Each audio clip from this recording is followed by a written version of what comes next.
para los que toman apunte, creados para establecer su reino. Segunda de Corintios 5:20 al 21. Así que somos embajadores en nombre de Cristo, como si Dios rogase por medio de nosotros. Os rogamos en nombre de Cristo, reconciliaos con Dios. ¿Qué dice la Biblia que usted es cuando viene a Jesús y le entrega su vida? No los escucho. Un embajador no es lo mismo que un presidente, que un diputado, que un senador, que un gobernador, que un alcalde. No es lo mismo. Porque un presidente representa a un estado, a un país. Ha sido elegido para que gobierne. Un alcalde, lo mismo, de una ciudad, y un gobernador también. Pero aquí el Señor nos está diciendo embajadores. ¿Qué cosa? En nombre, los embajadores son delegados por una autoridad máxima. Dios escogió ese término intencionalmente para que tú sepas que tú eres embajador. Los embajadores representan a un reino, a un gobierno. ¿Me estás siguiendo hasta aquí o no? Los embajadores van a otras naciones y tienen ahí su sede y representan a un reino. Tú representas al reino de Dios. Tú eres un embajador y no puedes hablar a nombre tuyo.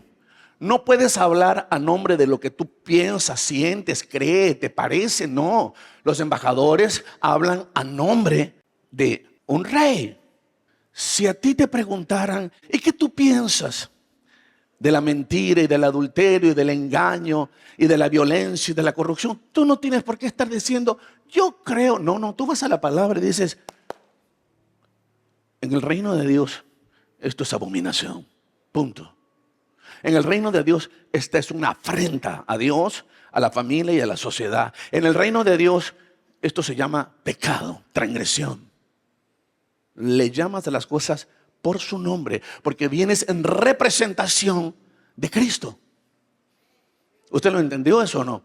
El diablo ni por si acaso quiere que tú te veas como un embajador, como un hombre que carga autoridad.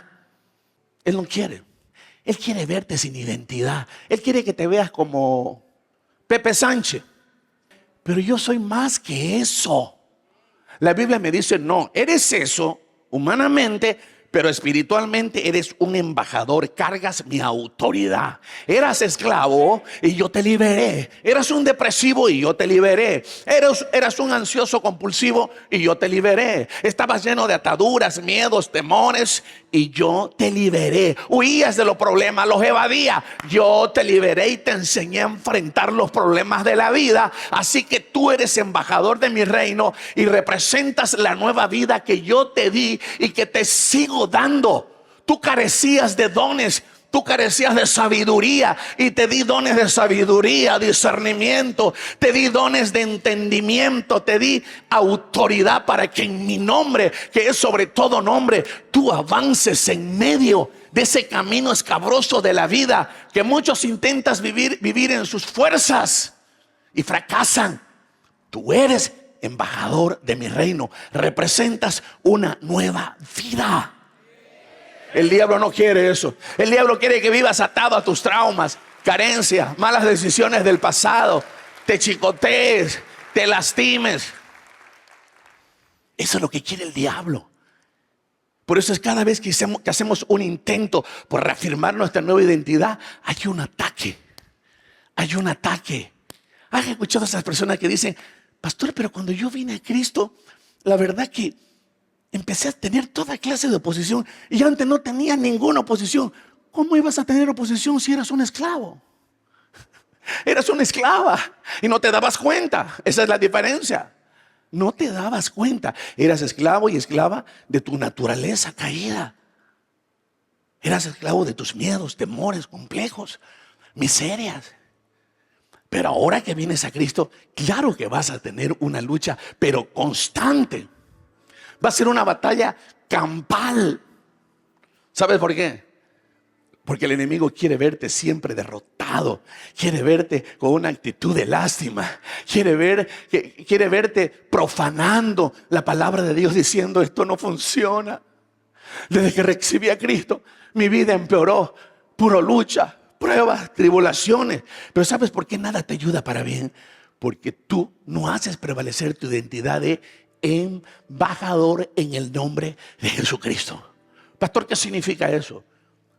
Que vas a empezar a tener otro espíritu, otra mentalidad. Que vas a tener un carácter diferente, que te vas a empezar a distinguir, que vas a disfrutar de una vida plena y libre. Diga conmigo, si no tengo un pacto con Dios, si no estoy dispuesto a caminar bajo su autoridad, no podré operar como un embajador. Pero esto es más fuerte, escucha. Éxodo 19, 5 al 6.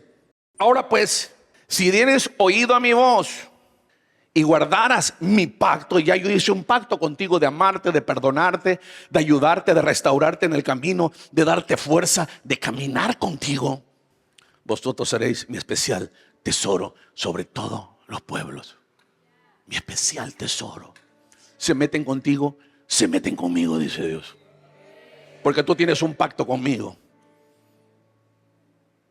¿No lo están entendiendo, no? Tú tienes un pacto conmigo, dice Dios. Tú me has correspondido a ese pacto, pastor. Que es un pacto, es una alianza.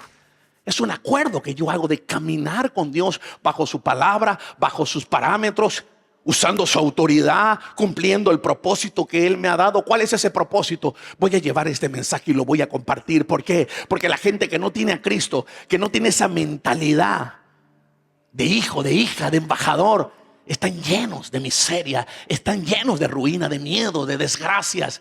Están atados al pasado, están llenos de maldiciones generacionales. Somos una generación caracterizada por las adicciones, las ansiedades. Somos una generación ansiosa. ¿Sabe por qué? Porque estamos intentando nosotros tomar el control de nuestras vidas. No se puede. No se puede. Ahora pues, si dieres oído a mi voz y guardares mi pacto, vosotros seréis mi especial tesoro sobre todos los pueblos, porque mía es la tierra. Te está diciendo, yo soy el soberano, yo soy el todopoderoso. Eso es, haz pacto conmigo, te dice Dios. Es más lo que vas a lograr conmigo que lo que vas a lograr solo. Poderoso. Eso nos hace falta, volver a entronarlo a Dios, hacer una alianza con Él, que su palabra sea la autoridad moral que nos guíe y que cuando nos proyectemos, hablemos, tomemos decisiones, lo hagamos a la luz de la palabra. ¿Por qué? Porque ya hay un código de conducta, hay un código moral y hay un código de honor, y Dios dice, respeta mi pacto porque estoy caminando contigo. No se trata de lo que tú pienses, de lo que tú hagas, no, se trata de que yo te guíe con mi espíritu y tú hables en nombre de Dios. Espectacular, ¿no? Reyes y sacerdotes. Reyes y sacerdotes. ¡Qué poderoso! Versículo 6. Y vosotros me seréis un reino. Escucha esto, de sacerdotes.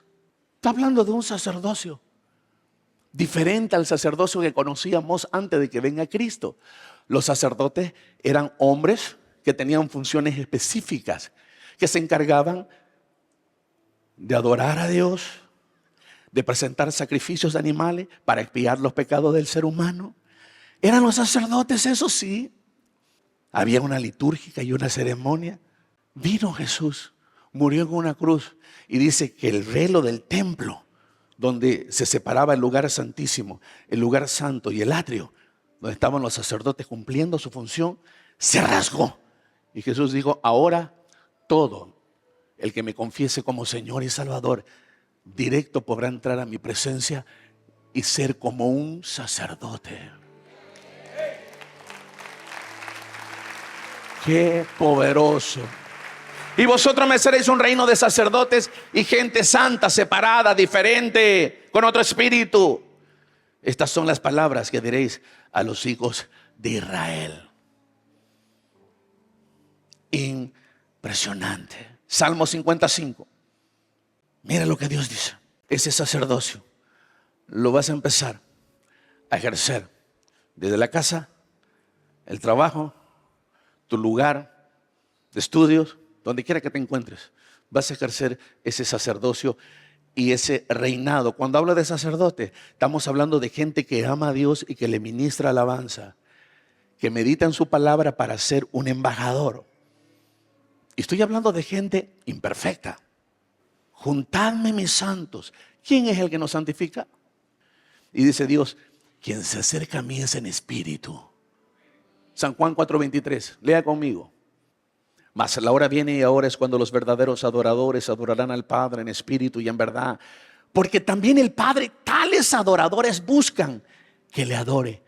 Adoradores en espíritu y en verdad. Pastor, ¿qué es un adorador? Hebreos 5:1. Porque todo sumo sacerdote, tomado de entre los hombres, es constituido a favor de los hombres en lo que a Dios se refiere, para que presente ofrendas y sacrificios por los pecados. De lo que te estaba hablando hace un instante. Pero resulta que ahora en Cristo ya yo no presento ofrendas por tus pecados. Tú no vienes a decirme, apóstol, he pecado, presente un sacrificio por mí. Ya no, porque esos sacrificios eran una sombra de lo que Jesús iba a hacer. Cuando Juan el Bautista ve a Jesús, dice, he ahí el Cordero de Dios que quita el pecado del mundo. Ahora tú y yo somos sacerdotes y cada uno tiene que presentar sus propios sacrificios. Romanos 12, 1 en adelante. Así que, hermanos, os ruego por las misericordias de Dios que presentéis vuestros cuerpos en sacrificio vivo. Ese es el sacrificio que Dios quiere. Un sacrificio vivo. ¿Por qué? Porque me rindo a su autoridad, a su gobierno. Porque decido no hacer lo que yo quiero. No manejar mi vida como yo quiero. Santo, me separo. Hago un voto. Y me separo y digo, no quiero ser igual que antes. No quiero ataduras. No quiero malos hábitos. No quiero nada que me contamine. No eres tú el que se santifica. Es la acción de separarte y decir, la sangre de Cristo tiene tanto poder que me limpia.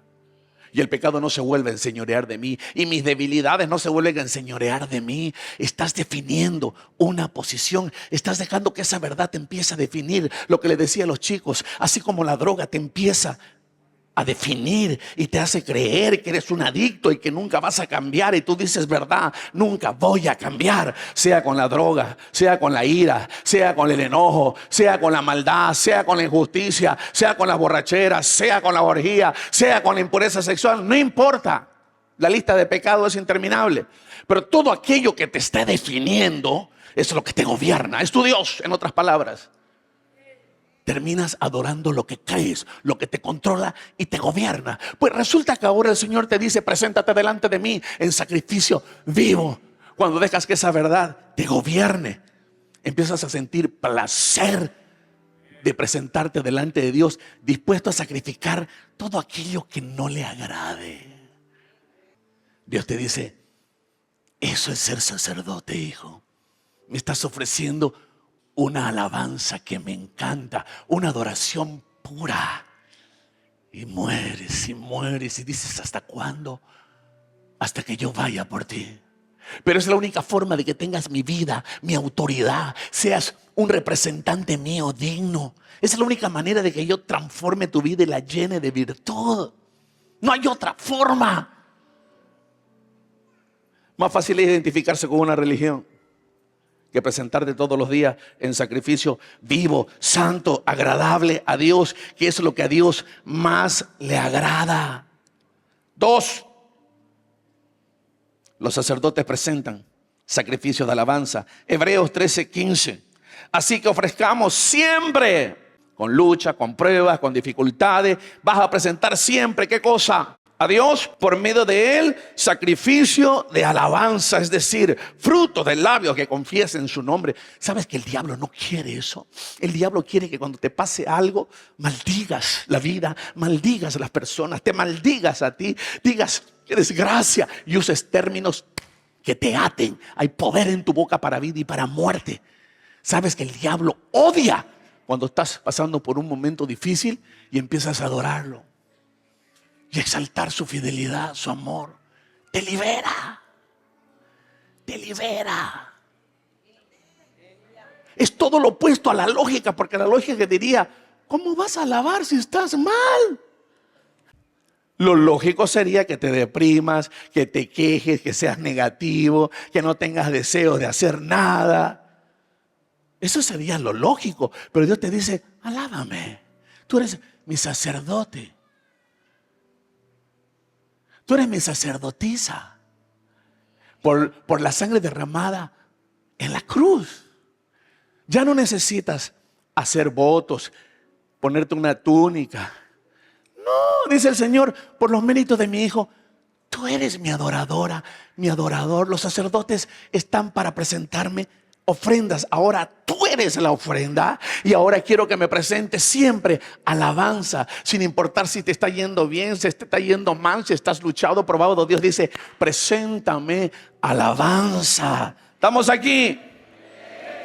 Tercero, los adoradores, los sacerdotes, los embajadores están siempre haciendo el bien. Hebreos 13:16. Y de hacer bien y de la ayuda mutua no os olvidéis, porque de tales sacrificios se agrada Dios. ¿Qué le agrada a Dios? El hacer el bien.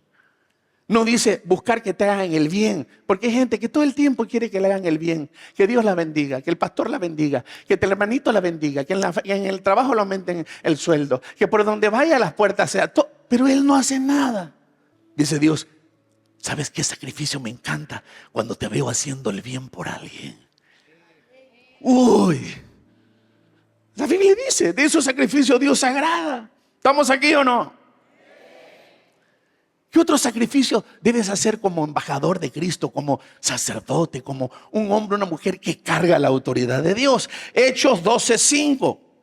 La oración, los ayunos, el predicar, el interceder. Wow. ¿Qué dice Hechos 12:5? Así que Pedro estaba custodiado en la cárcel, pero la iglesia hacía sin cesar oración a Dios por él. Wow. Y dice que apareció un ángel que lo libera de prisión a Pedro.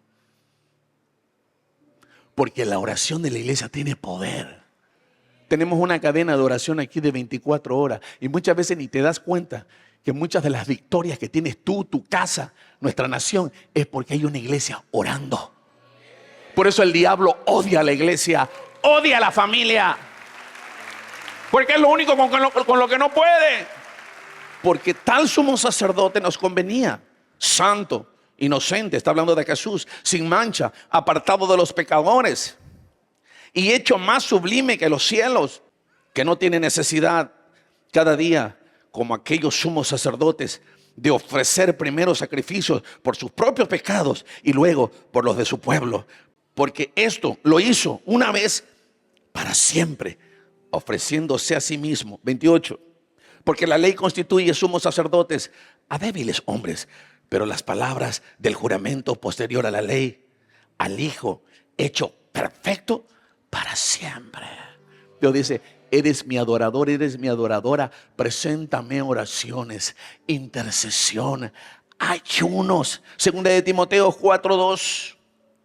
Que prediques la palabra, que instes a tiempo y fuera de tiempo, redarguye, encausa a la gente en mi palabra, reprende, confronta con su realidad, exhorta, llévalos a un cambio de actitud con toda paciencia y doctrina. ¿Qué hacen los sacerdotes? Predican la palabra, leen, se alimentan, reciben de Dios entendimiento, sabiduría. Usufructúan del beneficio del Espíritu y la palabra, y de ahí contagian a los demás con la misma palabra. ¿Me estás siguiendo o no? Predica. ¿Hace cuánto que no predicas tu testimonio? Aquí te está diciendo, predica la palabra. Insta a tiempo y fuera de tiempo, donde estés. El diablo no va a querer que hables de Jesús. No, aquí no, te va a decir el diablo. No seas desubicada. Y el Espíritu te dice, predica a tiempo y fuera de tiempo. Todos necesitan escuchar el mensaje del Evangelio, de amor, de perdón, de salvación. Predica, redarguye, encausa a la gente que está descarriada, reprende, confronta con su realidad y su pecado, exhorta con toda paciencia. Exhorta, no te rindas, sigue exhortando, sigue llamando la atención de la gente. Hebreos 7:8. He aquí ciertamente reciben los diezmos hombres mortales, pero allí uno de quien se da testimonio de que vive. Los sacerdotes vienen y presentan ofrendas aquí. No te olvides, no necesitas tú ponerte un traje, ni túnica, ni dejarte mi barba para creer que eres sacerdote. Eso no significa ser sacerdote. Es un tema del espíritu. Así como te dice el Señor, preséntate en sacrificio vivo. Así como te dice el Señor, preséntame alabanza siempre. Así como te dice el Señor, no dejes de orar, de interceder, de clamar, de predicar mi evangelio. Preséntate delante de mi casa y tráeme ofrendas de gratitud. Y cuando estés dando tu ofrenda o un diezmo, recuerda, tú das aquí el diezmo, la ofrenda, pero lo está recibiendo Jesús. Porque nosotros hablamos de Jesús, hacemos la obra de Jesús. Estoy terminando. Ejercen autoridad y esperan los tiempos de Dios para ver sus juicios. Uy, eso te gustó, ¿no? Ejercen la autoridad de Dios, hacen oraciones llenas de autoridad y están esperando los juicios de Dios. Hechos 12:21 al 23. Eso está poderoso. Y un día señalado por Dios, diga conmigo, hay un día donde le vamos a dar cuenta a Dios, no solamente cuando estemos frente al trono blanco, aquí también vamos a dar cuenta. Vestido de ropas reales, se sentó en el tribunal y les arengó. Y el pueblo aclamaba gritando, voz de Dios y no de hombre, dijo el pueblo. Al momento un ángel del Señor le hirió por cuanto no dio la gloria a Dios y expiró comido de gusanos. La vida de los dictadores está en control de Dios y sus días están contados. ¿Cómo debemos orar? Oro por la salvación de esta autoridad, Dios, que vivamos quieta y reposadamente. Controla a ese hombre, oro por su salvación. Pero tú que lo sabes todo, si no se va a convertir, tu mano esté sobre él. Eso tiene poder. Nadie se puede burlar de Dios. Nadie lo puede desafiar a Dios. La autoridad viene de Dios, la mía, la tuya, porque todos tenemos grado de autoridad. En la iglesia es tu pastor, en casa eres tú, en el gobierno es el presidente, donde quiere que vayas, en la universidad es el rector, en el colegio es el director. Todos estamos bajo autoridad. En la calle es el policía de tránsito. Y vamos a dar cuenta a Dios. Nadie se escapa de la autoridad de Dios.